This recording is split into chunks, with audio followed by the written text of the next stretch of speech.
Hi again, Digi friends, it's Sammy here with Digivangelism, back again this week and every week with another video, podcast, and full-length blog post to help you reach people online with the love of Jesus. If that sounds like something you or your church might be interested in, make sure to subscribe below so that you don't miss any video any week of all our digital ministry goodness that we have to offer. Today's video is going to be about your church's biggest digital ministry downfall.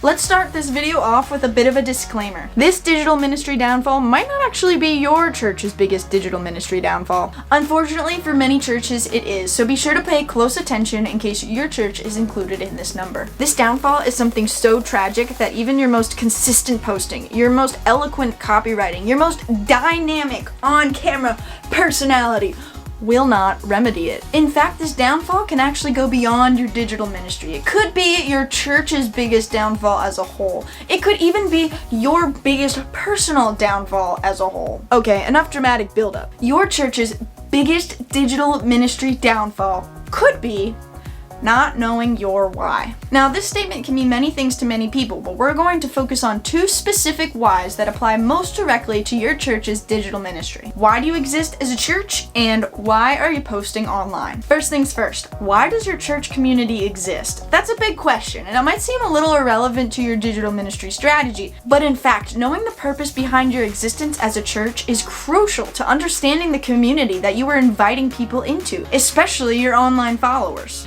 In some ways, it kind of comes down to branding, and the word branding often makes church folks nervous. They may think that branding can only apply to businesses trying to get people to buy a product, but in fact, churches could learn a lot from the marketing practices of businesses who are trying to get people to buy a product when we are trying to communicate a message to those same people. Marketers know how to attract people's attention, and as churches, we have the best message to share, but we need to know how to get the attention we need to actually share that message. One way that businesses actively secure the attention of the people they're trying to reach is by using branding. They brand themselves with colors and sounds and styles and logos, songs, words, concepts. So what does this all have to do with knowing your why? If you don't know why you exist as a church, you have nothing at all to brand. And if you try to brand without knowing your why, it's going to be messy. Branding isn't just about colors and fancy logos. It's about how and what you communicate with your people. If you, as a church leader watching this video, don't know the priorities of your church community, there's a very good chance that most of the people from the outside have no idea what they are either. This process of determining your priorities, your mission as a community, it takes time, it takes intention. It is not possible without a leadership team from your church diving into thoughts and questions and conversations over time, and without the input from the wider congregation as a whole. If you don't currently have a clear answer for why you exist as a church, we would recommend you pull back from your digital ministry excitement.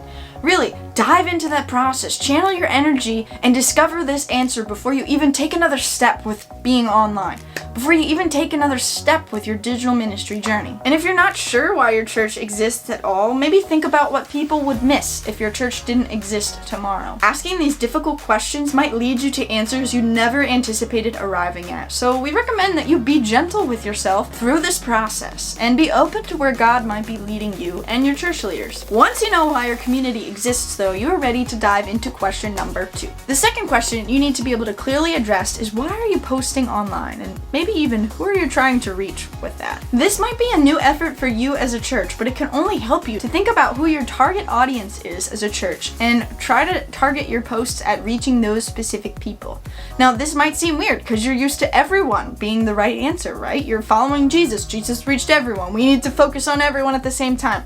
Not necessarily true. Trying to reach everyone with your post is going to make you ineffective and probably very unfocused with your digital ministry strategy. Instead, prayerfully consider and discuss with others in your leadership who God is calling you as a church to reach in particular. Who is your church community uniquely gifted to reach and welcome in? Taking time to fully dive into these questions might seem tedious or even a little excessive, but there is power that comes from knowing who you are trying to reach and carrying out a focused effort to reach them. This is going to help your ministry be more faith-filled and effective over time.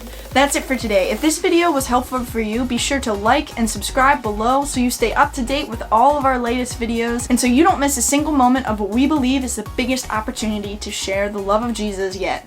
Peace.